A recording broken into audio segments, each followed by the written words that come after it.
देखिए को यह प्रश्नावली जो है 7.2 निर्देशांक ज्यामिति का 6वां सवाल है। हमको ये दिया है कि यदि बिंदु 1,2 4, y x, 6 और 3, 5 इसी क्रम में लेने पर एक समांतर चतुर्भुज के शीर्ष हो तो x और y का मान ज्ञात कीजिए।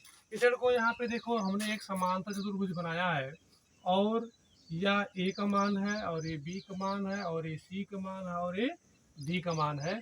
तो इसको हम जो है मान सकते हैं कि जैसे हमने चित्र में बना दिया है, इसको मानेंगे माना a का मान जो हो जाएगा 1,2, b का मान होगा 4, y और c का मान होगा x, 6 और d का मान होगा 3, 5। ये को हमारे इस समांतर चतुर्भुज के शीर्ष है, जैसा कि हमने यहाँ पे पहले से ही दर्शा दिया है।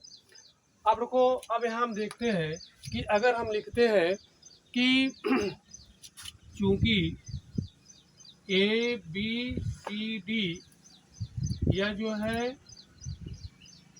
एक समांतर चतुर्भुज है, समांतर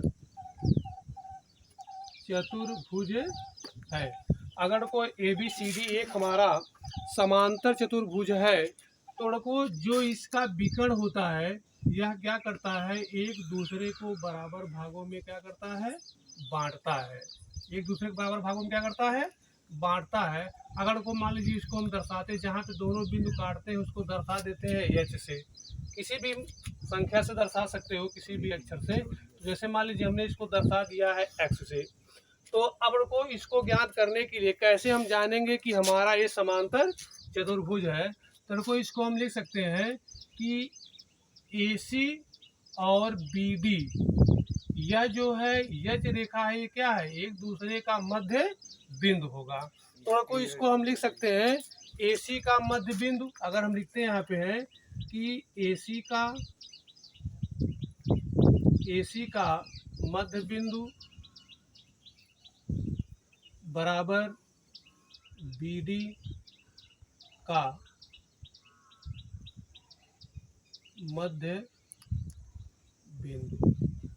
जैसा कि सभी लोग जानते हैं कि यह जो BD रेखा है ये आपस में क्या होंगे, को बराबर होंगे, और जो AC रेखा है यह आपस में बराबर होंगे। अर्थात ये दोनों मान आपस में बराबर जाएंगे, तो इसका मध्य बिंदु कौन सा हो गया, हमारा यच हो गया है। अब देखो हम मध्य बिंदु की तुलना करते हैं कि मध्य बिंदु से हम कैसे इसका मान निकालेंगे। अगर को हम निकालते हैं, इसकी तुलना करते हैं, तो यहाँ देखिए को अगर a का मान हम ज्ञात करते हैं तो जो हमारा सूत्र होता है, हमें लिखाया था मध्य बिंदु का सूत्र लिखाया था, तो को यहाँ AC का लिख देंगे और इधर BD का लिख देंगे। तो को हमने मध्य बिंदु लिखाया था कि अगर मध्य बिंदु ज्ञात करते हैं तो को हमारा सूत्र होता है x2 प्लस x1 बटे क्या लिखाए थे 2 बराबर y2 प्लस y1 बंदा न होते यार नहीं सर चलो जी अब तक सही रहे। चलो काट जी बिचो यार की बोल रहे चुप सारी चल सर जी सही नहीं था का हिल रहा सर जी बार बार इसमें चल रहा अभी वीडियो का ही बंदा नहीं वाली मोबाइल ही है। काट जी सर जी काट को ये हमारा इसका मध्य बिंदु क्या होता है, सूत्र है x1 प्लस x2 बटे 2 बराबर y1 प्लस y2 बटे 2। अब देखा को हमको यहाँ से निकालना AC, तो AC के मान से रखेंगे, इससे रखेंगे और y का मान y से इससे रखेंगे, ठीक है। क्योंकि यहाँ पे दिया AC का मध्य बिंदु बराबर BD का मध्य बिंदु, तो देखा को x1 का मान कितना हो जाएगा 1 प्लस और x2 का मान क्या हो जाएगा x हो जाएगा, और बटे क्या को होगा 2 होगा। और यहाँ देखिए इसका मान रखते हैं प्लस करके, अगर हम इसका मान रखते हैं तो ये हो जाएगा कामा करके, यहाँ ध्यान दीजिए, यह को हो जाएगा 2 प्लस 6/2, यही ना। ये पहले का मान हो गया इसका, और दूसरा का मान होगा, अगर कोई इसकी तुलना करते हैं इससे और इससे तुलना करवाते हैं, तो x का मान 3 है और x2 का मान 4 है। तो यहाँ को लिखेंगे कि बराबर, ये हो जाएगा 3 प्लस 4/2, और ये हो जाएगा 5 प्लस y/2।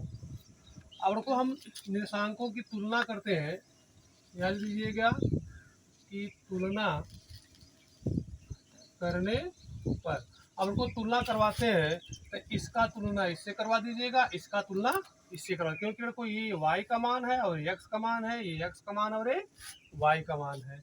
अगर तुलना करवाते हैं, यहाँ लिखेंगे 1 प्लस x/2, इसके बराबर को ये हो जाएगा हमारा, यह हो जाएगा 3 प्लस 4/2। पहले इसका मान निकाल लीजिए।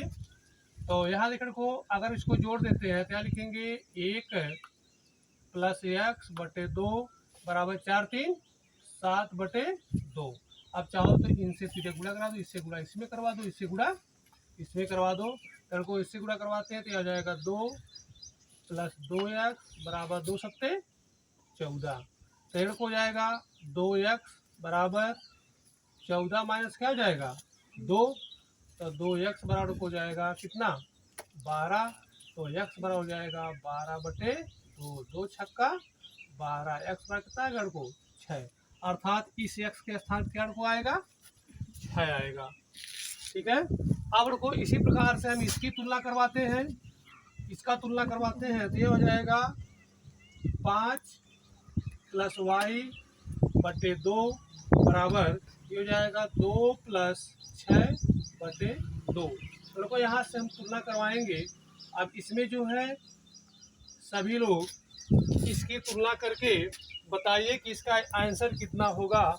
हमको जो है सभी लोग कमेंट में जरूर बताइएगा कि इसका आंसर कितना होगा।